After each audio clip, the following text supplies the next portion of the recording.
नमस्कार। कल भारतीय क्रिकेट के लिए काफी इंपॉर्टेंट दिन है, काफी अहम दिन है, क्योंकि वर्ल्ड कप की टीम का सिलेक्शन किया जाएगा। विराट कोहली पहली बार वर्ल्ड कप में कप्तानी करते हुए नजर आएंगे। 15 सदस्य टीम का ऐलान किया जाएगा। इस पर हम बातचीत करेंगे। हमारे साथ इस स्टूडियो में मौजूद है हमारे क्रिकेट एक्सपर्ट मनिंदर सिंह और अमित भंडारी, दोनों से हम बातचीत करेंगे। लेकिन सबसे पहले आपको एक रिपोर्ट दिखाते हैं कि कौन से खिलाड़ी रडार में हैं, कौन से खिलाड़ी ऐसे हैं जिनका चयन बिल्कुल पक्का माना जा रहा है। और विराट कोहली ने जो कहा था 1 या 2 स्पॉट खाली हैं, वो बात उन्होंने किन खिलाड़ियों के लिए कही थी, सबसे पहले रिपोर्ट देखिए। कोहली को मिलेंगे वर्ल्ड कप के वीर, साफ होगी मिशन वर्ल्ड कप की तस्वीर। वर्ल्ड कप के लिए 15 नामों का होगा ऐलान। विराट के वीर बढ़ाएंगे देश की शान। वर्ल्ड कप के लिए भारतीय टीम का ऐलान 15 अप्रैल को किया जाएगा। सेलेक्टर्स वर्ल्ड कप के लिए विराट की अगुवाई में 15 सदस्य टीम को चुनेंगे। कॉम्बिनेशन वाइज जी हम काफी सॉर्टेड हैं। कंडीशन बेस्ड एक या मैक्सिमम एक ही चेंज वर्ल्ड कप में देखने को मिलेगा, कंडीशन बेस्ड। बट उसके अलावा 11 जो हमें खिलाने हैं, हम बिल्कुल क्लियर है उसके बारे में। टीम इंडिया में जिन खिलाड़ियों के नाम तय माने जा रहे हैं वो हैं विराट कोहली कप्तान, रोहित शर्मा, शिखर धवन, MS धोनी, केदार जाधव, हार्दिक पांड्या, जसप्रीत बुमराह, भुवनेश्वर कुमार, मोहम्मद शमी, युजवेंद्र चहल और कुलदीप यादव। उमेश यादव, ईशांत शर्मा और नवदीप सैनी का नाम चर्चा में है। तो कल होगा वर्ल्ड कप की टीम का ऐलान, प्रेस कॉन्फ्रेंस होगी, उसमें विराट कोहली आएंगे, चीफ कोच जो हमारे हैं रवि शास्त्री, वो भी सिलेक्शन कमेटी की मीटिंग में शामिल होंगे। लेकिन हमारे क्रिकेट एक्सपर्ट मनिंदर सिंह ने भी अपनी टीम चुनी है। सबसे पहले आपको दिखाते हैं मनिंदर सिंह की वर्ल्ड कप टीम। वो कौन से खिलाड़ी हैं जिनको मनी सर सोचते हैं कि ये वर्ल्ड कप टीम में होने चाहिए। कुछ नाम तो तय हैं जो कि कॉमन नाम है सबकी टीम में, लेकिन सबसे पहले आपको दिखाते हैं हम हमारे क्रिकेट एक्सपर्ट मनिंदर सिंह की वर्ल्ड कप टीम। वो कौन से चेहरे हैं जिन पर मनिंदर सर ने दाव खेला है, वो सबसे पहले आपको दिखाते हैं। तो मनिंदर सर की एक क्रिकेट टीम है जिसमें विराट कोहली हैं, शिखर धवन है, ऋषभ पंत है, केदार जाधव हैं, विजय शंकर, कुलदीप यादव। और अगर स्पिनर्स की बात की जाए तो युजवेंद्र चहल, रविंद्र जडेजा, कुलदीप यादव। और तेज गेंदबाजों की बात करें तो भुवनेश्वर कुमार, मोहम्मद शमी, जसप्रीत बुमराह। मनी सर, आपकी टीम में ऋषभ पंत हैं, लेकिन अंबाती रायडू के लिए जगह नहीं है, जो कि एक बड़े दावेदार है। देखिए, अंबाती रायडू को जब भी मौका मिला उन्होंने परफॉर्मेंसेस किए, लेकिन वीकर टीम्स के अगेंस्ट उन्होंने परफॉर्मेंसेस किए। जब भी कोई स्ट्रॉन्ग टीम सामने आई है, एक इनिंग्स उनकी मुझे याद आती है न्यूजीलैंड के अगेंस्ट। अदरवाइज मैंने उनको कुछ ऐसे रन्स बनाते हुए नहीं देखा कि एक कॉन्फिडेंस आए, और उनको देख के मुझे कभी भी कॉन्फिडेंस नहीं आया। और ऐसे में ऋषभ पंत का मैंने नाम इसलिए लिया क्योंकि उनको आखिरी वनडेज में रखा गया था, और जो हमारे सिलेक्शन कमेटी के चेयरमैन है उन्होंने कहा है कि जो आखिरी वनडेज सीरीज जो हुई थी बिल्कुल ऑस्ट्रेलिया के अगेंस्ट, बिल्कुल उसके इर्द गिर्द ही टीम सिलेक्ट होने वाली है। हालांकि मुझे ऐसा लगता है कि कुछ खिलाड़ी ऐसे हैं जिनको नर्चर किया जाना चाहिए था। शुभमन गिल, श्रेयस अय्यर, पृथ्वी शॉ, इनको आपने ठीक शुभमन गिल को तो आपने ट्राई किया था, न्यूजीलैंड आप लेकर गए थे। लेकिन मनी सर, मेरा सवाल यह है कि आप अगर ऋषभ पंत को खिला रहे हैं, ज्यादा अनुभव नहीं है ऋषभ पंत के पास ओडीआई क्रिकेट की, अगर मैं बात करूं उस बेसिस पे आप उनका सिलेक्शन कर रहे हैं।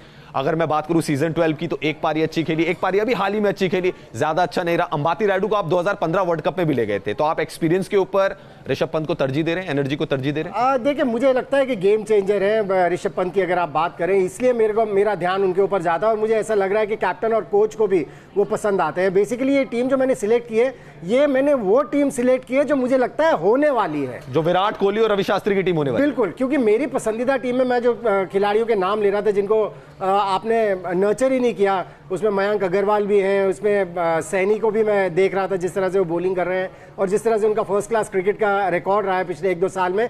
सो इन खिलाड़ियों को नर्चर ही नहीं किया।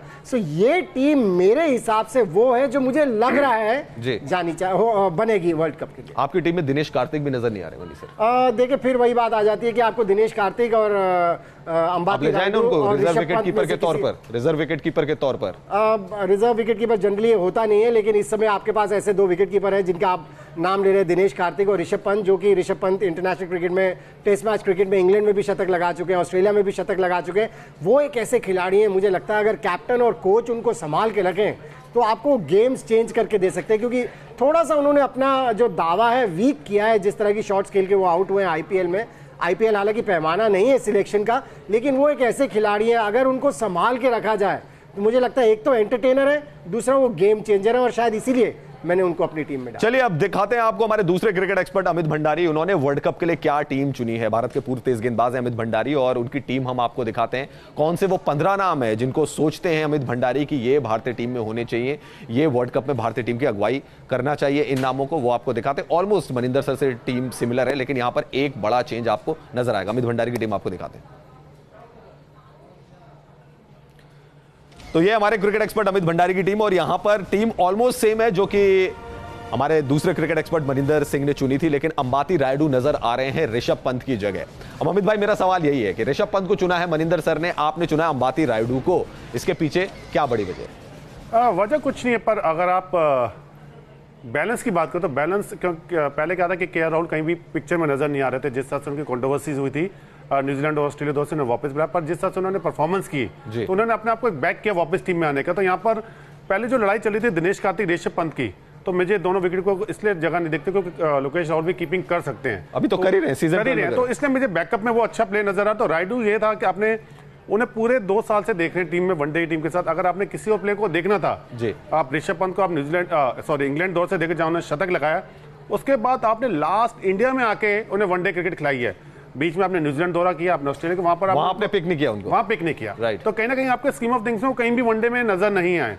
फिर आपने देखा कि धोनी की परफॉर्मेंस अच्छी है, उन्हें लगा धोनी तो पक्का है। एक बार हम ऋषभ पंत को फिर दोबारा देखते हैं ऑस्ट्रेलिया सीरीज में वो कैसा परफॉर्म करता है एज ए बैकअप। पर 3 मैच में उन्होंने कुछ नहीं किया। आपने दिनेश कार्तिक को बाहर बिठाया जिन्होंने छोटे कैमियो खेले ऑस्ट्रेलिया और न्यूजीलैंड के अंदर मैच जिताए। तो कहीं ना कहीं सिलेक्टर्स के जो माइंड में था कि अगर हम बैकअप विकेट कीपर लेके जाना तो दिनेश कार्तिक ऋषभ को लेके जाएं, पर दोनों हट गए। फिर सरप्राइज पैकेज आया होम सीरीज के अंदर रविंद्र जडेजा, पहले वो 15 में भी नजर नहीं आ रहे थे क्यों आपको लगा था इंग्लैंड में हम 2 स्पिनर लेके जाएंगे। फिर हार्दिक पांड्या की इंजरी आई, तो कहीं ना कहीं ये देखा कि अगर हमें हार्दिक पांड्या इंजर्ड होते हैं वर्ल्ड कप में तो 7 नंबर पे आपको जडेजा को खिलाना पड़ेगा, विजय शंकर को खिलाना पड़ेगा। तो शायद ये मैं एक सवाल को दूसरे तरीके से पूछता हूं, नंबर 4 की पोजीशन पर आपको ज्यादा फिट लग रहे हैं अंबाती रायडू बजाय कि दिनेश कार्तिक या ऋषभ पंत के? देखिए रायडू लगता है, क्योंकि अगर आप इनिंग्स किसी की भी देखें, दिनेश कार्तिक को आपको 6 नंबर पे खिलाया, छोटे कैमियो खिलाया, आपने कभी उन्हें फिनिशर के रूम में 4 नंबर नहीं खिलाया। अगर ऋषभ पंत को खिलाना था तो फिर पूरी आपने ट्राई विजय शंकर को भी किया नंबर 4 पे। मैं आपसे वही कह रहा हूँ कि इसलिए कर रहे हैं कि आपका हार्दिक पांड्या फिट नहीं थे, कि वो सोचे कि जडेजा को भी बैटिंग ऑप्शन एक लंबा हो जाता। पर जो ये टीम बैलेंस इसलिए नजर आ रही है, अगर आपने नहीं खिलाना रायडू को तो आप के राहुल को 11 में खिला सकते हैं। अगर आपको लगता है हार्दिक पांड्या इंजर्ड है तो आप दोनों रविंद्र जडेजा और विजय शंकर को खिला सकते हैं। तो 8 नंबर तक इनको अपनी बैटिंग करनी थी जो वनडे के हिसाब से कि बॉलिंग भी पूरी हो जाए और बैटिंग भी लंबी रहे। मनिंदर सर, एक बड़ा सवाल यहां पे उठता है, आपने अंबाती रायडू को पहले माना कि ये नंबर 4 पर, एक सीरीज उनकी फ्लॉप हुई, आपने उनको बैठा दिया, क्या ये फेयर था या आपको ये लगना चाहिए था कि थोड़ा और रन देना चाहिए था, थोड़ा और भरोसा जताना चाहिए? देखिए कभी कभी क्या होता है, आपको देखना पड़ता है कि कोई खिलाड़ी किस तरह से मैनेज कर रहा है, जिस तरह से न्यूजीलैंड और ऑस्ट्रेलिया की पिचेस थी उनके ऊपर वो किस तरह से खेल रहा है, ये एक बड़ी इंपॉर्टेंट चीज होती है। देखिए परफॉर्मेंस के हिसाब से अगर सिलेक्ट करना हो, जो परफॉर्मेंस एक खिलाड़ी करता चला आ रहा है, तो फिर आपको सिलेक्टर्स की जरूरत ही नहीं है। आप फिर पेपर उठाएं, जो बेस्ट परफॉर्मेंस है आप उनको सिलेक्ट करें, लेकिन सिलेक्टर्स को, कैप्टन को, कोच को किसके ऊपर कॉन्फिडेंस आ रहा है, वो एक बड़ी इंपॉर्टेंट चीज है। रायडू के लिए जो ऋषभ पंत को ऑस्ट्रेलिया और न्यूजीलैंड की सीरीज में, वनडे सीरीज में नहीं रखा था क्योंकि उस समय तक रायडू अच्छा प्रदर्शन कर रहे थे, कंसिस्टेंटली परफॉर्म कर रहे थे, लेकिन वहां पर जाकर उन पिचेस के ऊपर थोड़े से एक्सपोज हो गए वो। और इंग्लैंड में भी आपको कुछ लगभग उसी तरह की पिचेस मिलने वाली हैं जहां बॉल सीम अराउंड करेगी, और वहां वो जो कॉन्फिडेंस उन्होंने खोया न्यूजीलैंड और ऑस्ट्रेलिया में, जो कैप्टन और कोच ने और सिलेक्टर्स ने खोया उनमें, उसकी वजह से ऋषभ पंत को दोबारा मौका मिला, और इसीलिए मुझे लग रहा है कि ऋषभ पंत को शायद प्रेफर किया जाए। चलो मनी सर, मैं आपसे एक और सवाल पूछता हूं। मैं 3 वर्ल्ड कप स्क्वाड आपको बताता हूं। 1999 में आप लेके गए अमय खुर्सिया को एक सरप्राइज पैकेज के तौर पर लाए। देवाशीष मोहंती भी 30 प्रोबेबल में नहीं थे, अचानक से वो टीम में आ गए। 2003 की अगर मैं बात करूं, सब कह रहे थे कि लक्ष्मण शायद वो होंगे क्योंकि ऑस्ट्रेलिया सीरीज में 3 शतक उन्होंने लगाया था, आप लेके गए दिनेश मोगिया को। यहां पर कुछ ऐसा सरप्राइज एलिमेंट आ सकता है? सौरव गांगुली कह रहे हैं मैं नवदीप सैनी को अपनी टीम में रखूंगा। देखिए नवदीप सैनी को आप किस बेस पे रखेंगे? बेसिकली उनको आपने वनडे इंटरनेशनल्स खिलाए नहीं। अगर आप T20 की परफॉर्मेंस से, या वो 150 से 150 के ऊपर की स्पीड से बॉलिंग कर रहे हैं, अगर आप उस वजह से उनको लेके जाना चाहते हैं तो फिर मुझे लगता है बड़ा अटपटा सा लगता है, क्योंकि सरप्राइजेस हो सकते हैं, इसमें कोई शक की बात नहीं है, लेकिन 4 ओवर करना एक बात है, 10 ओवर करना एक बात है। आपने उनको 10 ओवर करते हुए देखा नहीं है इंटरनेशनल क्रिकेट में, इसलिए मुझे लगता है बहुत बड़ा गैम्बल हो जाएगा नवदीप सैनी को अगर लेके जाते हैं। लेकिन जो मैं जिन खिलाड़ियों के नाम ले रहा था, मैंने उनका भी नाम लिया था, उनको अगर ठीक से नर्चर किया जाता तो प्रॉबेबली आज सिचुएशन ऐसी होती कि आप सोच रहे होते उनको ले जाते।